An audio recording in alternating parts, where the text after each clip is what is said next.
Je m'appelle Gonzague de Roquefeuille, père de famille, marié bien sûr. Je suis actuellement directeur d'une maison des apprentis d'Auteuil à Massy, dans l'Essonne. Et je suis à Auteuil depuis 15 ans, après avoir dirigé une maison à Lisieux, puis à Nantes, avant d'aller à Massy.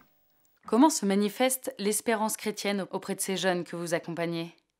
Nous accompagnons, c'est-à-dire que nous sommes une équipe d'éducateurs et de cadres et d'autres personnes. Donc nous réussissons à faire ce métier parce que nous y croyons. Un sondage récent de la Fondation d'Auteuil auprès de tous les salariés a montré que 91% étaient motivés par leur métier. Donc nos collaborateurs, nos équipes y croient et ça fait osmose, ça joue sur les jeunes.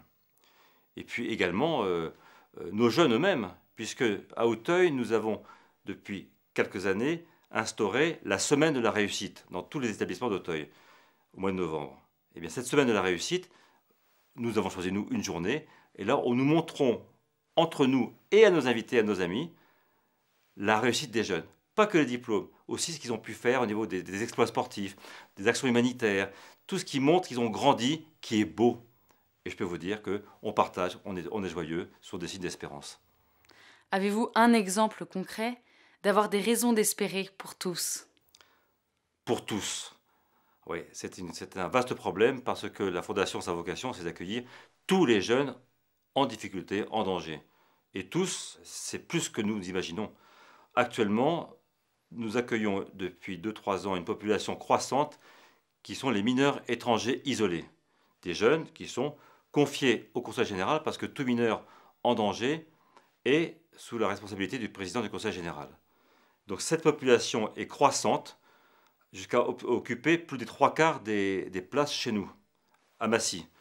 Et donc nous avons réussi en 2 ans à instaurer un système qui permet de les insérer dans la société, malgré que c'était une population nouvelle. Et donc concrètement, c'est une réussite. Et notre maison est citée à titre d'exemple dans d'autres coins de la France, pas qu'à Auteuil. Parmi ces jeunes mineurs étrangers isolés, Mamadou, il me revient à l'esprit parce que hier, Mamadou a eu son appartement, il va pouvoir être autonome. Qu'est-ce qui s'est passé? Il est arrivé il y a 3 ans du Mali. Timide, réservé, sombre. Eh bien, en 3 ans, il est devenu délégué des élèves, membre de l'équipe B du Massy Club de rugby, qui joue donc en 3e division.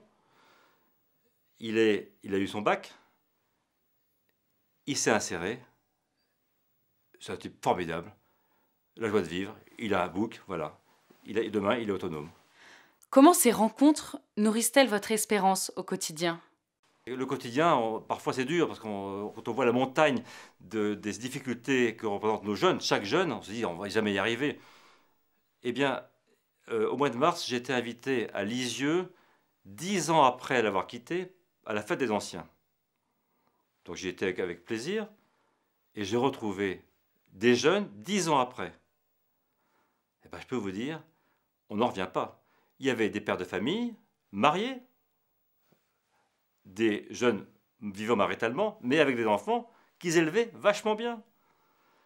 Des anciens qui n'avaient pas trouvé de travail, mais tous étaient heureux de partager, de se retrouver, et on était intégrés à ceux qui étaient résidents.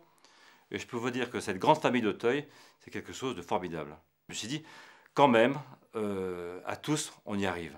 Et on fait des choses bien, et ça regonfle. Et puis, pas plus tard que la semaine dernière, 8 des jeunes mineurs étrangers isolés, tous du Mali, étaient à Lourdes avec le pèlerinage diocésain des Yvelines, dans le cadre des anges gardiens. Eux étaient anges gardiens. J'étais les retrouver pendant 2 jours. Alors là, c'est la preuve par 9, quoi.